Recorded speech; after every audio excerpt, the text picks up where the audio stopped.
அகிலம் நியூஸ் நேயர்களுக்கு வணக்கம். இன்றைய நாளுக்கான இரவு நேர பிரதான செய்திகள். முதலில் தலைப்புச் செய்திகள்.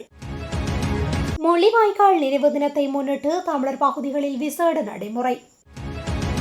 சர்வதேச பிடிவிராந்து உத்தரவு பிறப்பிக்கப்பட்ட 30 பேர் மாயம்.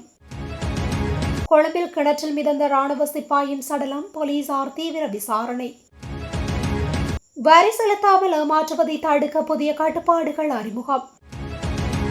காவி உடைகளை களையுங்கள், கஞ்சாவுடன் கைதான பிக்குகளுக்கு பௌத்த பீடங்கள் அழுத்தம். பௌத்த பிக்குவின் உயிரை பறித்த சம்பவம், போலீசாரின் பிடியில் ஒருவர். எரிபொருள் விலை மீண்டும் உயருமா, புதிய தரவுகள் வெளியீடு. பாழடைந்த மடப்பள்ளி ஒன்றிலிருந்து மீட்கப்பட்ட சடலம். சுவிஸில் இருந்து யாழ் வந்த நபர் கொடூரமாக படுகொலை. தொடர்வன விரிவான செய்திகள். வடக்கு கிழக்கு பகுதிகளில் நாளைய தினம் முள்ளிவாய்க்கால் நினைவு நாள் அனுஷ்டிக்கப்பட உள்ளது. இதற்கமைய மதுபான சாலைகள் உட்பட வர்த்தக நிலையங்களை மூடி நிறைவேற்றல் நிகழ்வினை சிறப்புற நகர்த்துவதற்கு ஒத்தாசை வழங்குமாறு கிளிநொச்சி மாவட்ட வர்த்தக சங்கத்தினர் அறைகூவல் விடுத்துள்ளனர். மேலும் தெரிவிக்கையில், குறிப்பாக மதுபான சாலைகள் அனைத்தும் பூட்டப்பட்டிருக்க வேண்டும் என வர்த்தக சங்கத்தினர் வாயிலாகவும் கிளிநொச்சி மாவட்டத்தினர் சார்பாகவும் கேட்டுக்கொள்கின்றோம். அத்துடன் வடக்கு கிழக்கில் அனைத்து வர்த்தகர்களும் பூரண ஆதரவை வழங்க வேண்டும். கடந்த 2009ஆம் ஆண்டு இதேபோன்ற ஒரு நாளில் வலியை சுமந்த அந்த மக்களுக்காக ஒரு ஆதரவை தெரிவிக்க வேண்டும். 17 ஆண்டுகள் கடந்து எமது உறவுகளை நினைவு கூறுவதற்கு அனைத்து தரப்பினரும் ஆதரவு வழங்க வேண்டும் என கேட்டுக்கொண்டுள்ளனர். சர்வதேச போலீசாரின் சிவப்பு பிடிவிராந்து உத்தரவு பிறப்பிக்கப்பட்ட 60 இலங்கை குற்றவாளிகளில் அரைவாசிக்கும் மேற்பட்டவர்கள் தங்களது இருப்பிடங்களை விட்டு தப்பி சென்றுள்ளதாக தெரிவிக்கப்படுகின்றது. இவர்கள் தங்கியிருந்த இடங்களை விட்டு வெளியேறி வேறு இடங்களில் தலைமறைவாகியுள்ளனர் என தெரிவிக்கப்படுகின்றது. இந்த விடயம் தொடர்பில் புலனாய்வு பிரிவின் பேச்சாளர் ஒருவர் தகவல் வழங்கியுள்ளார். குற்றவாளிகள் எந்த ஒரு நாட்டுக்கு தப்பி சென்றாலும் அவர்களை சட்டத்தின் முன் கொண்டு வருவதற்கு தேவையான சகல நடவடிக்கைகளும் எடுக்கப்பட்டுள்ளதாக தெரிவிக்கப்படுகின்றது. புலனாய்வு பிரிவின் பேச்சாளர் ஒருவர் இது தொடர்பில் தகவல் வெளியிட்டுள்ளார். போதைப்பொருள் வர்த்தகர்கள், மோசடிக்காரர்கள் உள்ளிட்ட பல்வேறு குற்ற செயல்களுடன் தொடர்புடையவர்களுக்கு இவ்வாறு சர்வதேச சிவப்பு பிடிவிராந்து உத்தரவு பிறப்பிக்கப்பட்டுள்ளது. இதுவரையில் சர்வதேச சிவப்பு பிடிவிராந்து உத்தரவு பிறப்பிக்கப்பட்டு 40 இலங்கையர்கள் நாட்டுக்கு அழைத்து வரப்பட்டுள்ளனர் என்பது குறிப்பிடத்தக்கது.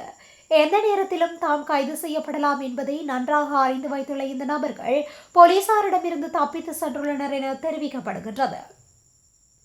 கொழும்பு ஹோமாகம பிடிவென தெற்கு பகுதியில் உள்ள கிணறொன்றிலிருந்து ராணுவ சிப்பாய் ஒருவரின் சடலம் மீட்கப்பட்ட சம்பவம் அப்பகுதியில் பெரும் பரபரப்பை ஏற்படுத்தியுள்ளது.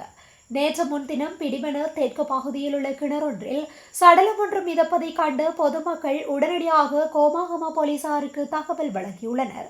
சம்பவ இடத்திற்கு விரைந்த போலீசார் சடலத்தை மீட்டு விசாரணைகளை முன்னெடுத்தனர். போலீசாரின் ஆரம்பகட்ட விசாரணையில் உயிரிழந்தவர் மொரந்தொடுவ மகாலந்த பகுதியைச் சேர்ந்த 43 வயதுடைய ராணுவ சிப்பாய் என அடையாளம் காணப்பட்டுள்ளார். சம்பவம் தொடர்பாக நீதவான் விசாரணைகள் மற்றும் மரண பரிசோதனைகள் முன்னெடுக்கப்பட்டன. அதன் பின்னர் சடலம் உறவினர்களிடம் ஒப்படைக்கப்பட்டுள்ளது. இந்த சம்பவம் குறித்து ஹோமாகம போலீசார் தீவிர விசாரணைகளை மேற்கொண்டு வருகின்றனர். காப்புறுதி ஆவணங்களை சேமிப்பு கருவிகளாக பயன்படுத்தி தடுத்து வைக்கப்படும் வரியை செலுத்தாது தவிர்ப்பதை தடுக்கும் வகையில் புதிய ஒழுங்கு விதிகள் அறிமுகப்படுத்தப்பட உள்ளதாக நிதி மற்றும் திட்டமிடல் பிரதி அமைச்சர் அனில் ஜயந்த தெரிவித்துள்ளார். தனிநபர்கள் பலர் தங்களது வருமானத்தை அல்லது பணத்தை வழக்கமான வங்கி சேமிப்புகளில் வைப்பிலிடுவதற்கு பதிலாக காப்புறுதி ஆவணங்களில் சேமிப்பு வடிவில் வைப்பு செய்வதன் மூலம் வரியிலிருந்து தப்பித்து வருவதாக நிதியமைச்சுக்கு தெரியவந்துள்ளது. அத்துடன் இவ்வாறான முறைகேடுகள் குறித்து பல முறைப்பாடுகள் கிடைக்கப்பெற்றுள்ளதாக பிரதி அமைச்சர் குறிப்பிட்டுள்ளார். காப்புறுதி திட்டங்களை ஒரு சேமிப்பு கருவியாக காட்டி வரியை செலுத்தாமல் ஏமாற்றுவதை தடுக்கும் நோக்கில் வரி வசூலிப்பு விதிகள் மற்றும் அதனுடன் தொடர்புடைய ஒழுங்கு விதிகளில் சில திருத்தங்கள் ஏற்கனவே நடைமுறைப்படுத்தப்பட்டதாக பிரதி அமைச்சர் சுட்டிக்காட்டினார்.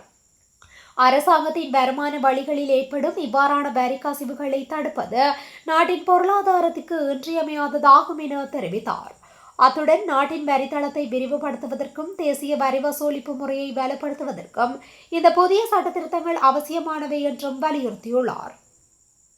தாய்லாந்திலிருந்து போதைப் பொருட்களை கொண்டு வந்தார்கள் என கைது செய்யப்பட்டு தற்போது விளக்கமறியலில் வைக்கப்பட்டுள்ள 23 துறவிகள் தங்கள் துறவற உடையை கைவிட வேண்டும் என பௌத்த மதத்தின் 3 சமய பதிவாளர்கள் வேண்டுகோள் விடுத்துள்ளனர். அஸ்கிரி பீடத்தின் பதிவாளரான கலாநிதி மெதகம தம்மானந்த தேரோ துறவிகள் தாங்களாகவே முன்வந்து தங்கள் துறவற உடையை கைவிடுமாறும் அவர்கள் நிரபராதிகள் என நிரூபிக்கப்பட்டால் மீண்டும் துறவரம் ஏற்க அனுமதி வழங்கப்படும் என்றும் தாம் பரிந்துரைத்ததாகவும் கூறினார். ஜனாதிபதி மற்றும் சட்டமா அதிபருடன் கலந்தாலோசித்த பிறகு திருத்துவ சமயத்தின் பதிவாளர் துறவற உடை அணிந்திருந்த 23 துறவிகளை சந்தித்து இந்த விடயம் குறித்து விவாதித்துவதாக கூறியுள்ளார். உங்கள் நடவடிக்கைகள் இந்த நாட்டில் மட்டுமல்ல சர்வதேச அளவிலும் இந்த சமயத்திற்கு பெரும் அவமானத்தை கொண்டு வந்துள்ளன என்று அவர்களிடம் தெரிவிக்கப்பட்டது. ஒரு சங்க சமூகமாக இதுபோன்ற தவறுகளை செய்யும் நபர்களை சங்கத்திலிருந்து வெளியேற்றுவது எப்படி என்பது ஒரு பெரிய பிரச்சனையாகும். எனவே திருத்துவ சபை அவர்கள் தங்கள் துறவற ஆடைகளை களைய தயாராக இருப்பதாகவும் நிரபராதிகள் என கண்டறியப்பட்டால் அதே வழியில் மீண்டும் தீட்சை பெற தயாராக இருப்பதாகவும் கூறியது. பௌத்தர்கள் ஆடைகளை அணிந்து தலைகளை மூடிக்கொண்டு நீதிமன்றத்திற்கு சென்றால் ஏமாற்றம் அடைவார்கள் என்று மெதகம தம்மானந்த தேரோ கூறினார். அங்கிருந்து 4 அல்லது 5 பேருக்கு அது பிடிக்கவில்லை. அங்கு நிறைய புதிய துறவிகள் இருந்தார்கள்.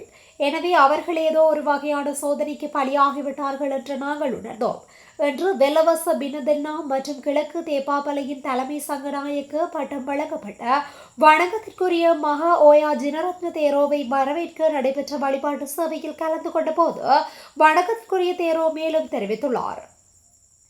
பேராதனை பகுதியில் லொரியொன்றுடன் மோதி பௌத்த பிக்கு ஒருவர் உயிரிழந்ததாக போலீசார் தெரிவித்துள்ளனர். நேற்று பேராதனை போலீஸ் பிரிவிற்குட்பட்ட பேராதனை ரஜவத்த வீதியில் இந்த விபத்து இடம்பெற்றுள்ளது. பேராதனையிலிருந்து கண்டினூய்க்கு பயணித்த லொரியொன்று வீதியை கடக்க முயன்ற பிக்கு மீது மோதியதிலேயே இந்த விபத்து நேர்ந்துள்ளது.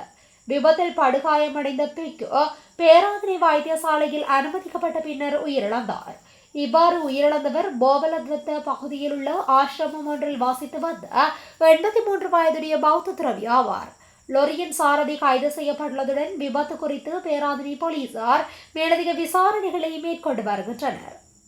உலக சந்தையில் நிலவும் கடுமையான விலையேற்ற இறக்கங்களுக்கு மத்தியில் இலங்கை பெட்ரோலிய கூட்டுத்தாபனம் அண்மைய மாதங்களில் எரிபொருள் இறக்குமதிக்காக பாரிய தொகையை செலவிட்டுள்ளதாக புதிய தரவுகள் தெரிவிக்கின்றன. கூட்டுத்தாபனம் மே 6 மற்றும் மே 10 ஆகிய திகதிகளில் தனது அண்மைய 2 டீசல் கப்பல்களை பெற்றுக் கொண்டுள்ளதுடன் அடுத்த சில வாரங்களுக்கு புதிய கப்பல்கள் வருவதற்கான ஏற்பாடுகள் எதுவும் இல்லை என தெரிவிக்கப்படுகின்றது. நாட்டிற்கு தற்போதைய எரிபொருள் இருப்பு போதுமானதாக இருந்தாலும் கொள்வரவு செலவுகள் தொடர்ந்து உயர்ந்த மட்டத்திலேயே இருப்பதாக சிபிஎஸ்இ முகாமைத்துவ பணிப்பாளர் மயூர நிதிகுமாரகே தெரிவித்துள்ளார். கடந்த ஏப்ரல் மாதத்தில் உலக சந்தை விலை உயர்வு காரணமாக டீசல் மிக உயர்ந்த விலையில் கொள்வனவு செய்யப்பட்டது. ஒரு பீப்பாய் சூப்பர் டீசல் 303.76 அமெரிக்க டாலர் வரை உயர்ந்ததாகவும் அதே காலத்தில் டீசல் பீப்பாய் ஒன்றுக்கு 281.87 முதல் 289.47 டாலர் வரை இறக்குமதி செய்யப்பட்டதாகவும் தெரிவிக்கப்படுகின்றது.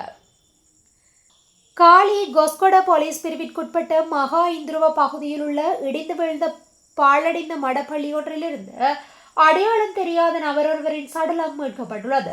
ஹொஸ்கொட மகா இந்துருவ பகுதியில் நேற்று சனிக்கிழமை பிற்பகல் இடிந்து விழுந்த நிலையில் காணப்படும் கட்டடம் ஒன்றினுள் சடலம் ஒன்று காணப்படுவதாக கொஸ்கொட போலீஸ் நிலையத்திற்கு கிடைத்த தகவலுக்கு அமைய போலீசார் விசாரணைகளை முன்னெடுத்திருந்தனர். உயிரிழந்தவர் தொடர்பான விவரங்கள் எதுவும் இதுவரை கண்டறியப்படவில்லை என்பதுடன் அவரது அடையாளம் இதுவரை உறுதிப்படுத்தப்படவில்லை. சடலம் மீதான நீதவான் விசாரணை மற்றும் பிரேத பரிசோதனைகளுக்காக சடலம் பலப்பட்டி ஆதார வைத்தியசாலையின் பிரேத அறையில் வைக்கப்பட்டுள்ளது. இந்த சம்பவம் தொடர்பில் கொஸ்கொட போலீசார் மேலதிக விசாரணைகளை முன்னெடுத்து வருகின்றனர். சுவிட்சர்லாந்திலிருந்து யாழ்ப்பாணம் வந்த முதியவர் ஒருவர் சண்டிலிப்பாய் பகுதியில் உள்ள வீட்டில் வைத்து படுகொலை செய்யப்பட்டுள்ளார். வலிபுரம் சந்திரசேகரம் என்ற 67 வயதுடைய முதியவரே இவ்வாறு படுகொலை செய்யப்பட்டுள்ளார். கடந்த 14ஆம் திகதி இந்த படுகொலை சம்பவம் இடம்பெற்றிருக்கலாம் என தெரிவிக்கும் போலீசார் குறித்த நபரிடமிருந்து நகைகள் மற்றும் பணம் என்பவற்றையும் கொலை கும்பல் கொள்ளையடித்து சென்றுள்ளதாக மேலும் தெரிவித்துள்ளனர். குறித்த நபர் நீண்ட காலமாக சுவிஸ் நாட்டில் தனது குடும்பத்துடன் வாழ்ந்து வந்த நிலையில் கடந்த 2 மாத காலமாக விடுமுறையில் சண்டிலிப்பாயில் உள்ள தனது வீட்டில் வந்து தங்கியிருந்துள்ளார். இந்த நிலையில் கடந்த 14ஆம் திகதிக்கு பின்னர் அவருடன் குடும்பத்தார் தொடர்பு கொள்ள முடியாத நிலையில் நேற்றைய தினம் மானிப்பாய் போலீசாருக்கு அறிவிக்கப்பட்டுள்ளது. கடந்த மானிப்பாய் போலீசார் அவர் தங்கியிருந்த வீட்டிற்கு சென்ற நிலையில் துர்நாற்றம் வீசியதை அடுத்து வீட்டின் கதவினை உடைத்து உள்ளே சென்றபோது உடலில் வெட்டு காயங்களுடன் முதியவரின் சடலம் காணப்பட்டுள்ளது. சம்பவம் தொடர்பில் விசாரணைகளை ஆரம்பித்த போலீசார் சடலத்தை மீட்டு உடற்கூற்று பரிசோதனைக்காக வைத்தியசாலைக்கு அனுப்பி வைத்துள்ளனர். போலீசாரின் ஆரம்பகட்ட விசாரணைகளில் வீட்டில் பொருத்தப்பட்டிருந்த கண்காணிப்பு கேமராக்கள் சேதப்படுத்தப்பட்டுள்ளமை தெரிய வந்துள்ளது. மேலும் கேமரா சேதப்படுத்தப்படுவதற்கு முன்னரான பதிவுகளின் அடிப்படையில் கடந்த 14ஆம் திகதி இரவு முகமூடி அணிந்த இருவர் சமையலறை வழியாக அந்த வீட்டினுள்ளே நுழைந்துள்ளனர். இதனை அடுத்து பாதுகாப்பு கேமராவை சேதப்படுத்திய பின்னர் வீட்டினுள் இருந்த முதியவரை படுகொலை செய்துவிட்டு அவரிடமிருந்த பணம் மற்றும் நகைகளை குறித்த சந்தேக நபர்கள் கொள்ளையிட்டு தப்பி சென்றுள்ளனர்.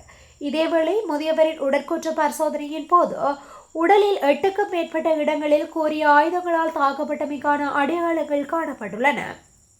சம்பவம் தொடர்பில் போலீசார் மேலதிக விசாரணைகளை மேற்கொண்டு வருகின்றமை குறிப்பிடத்தக்கது.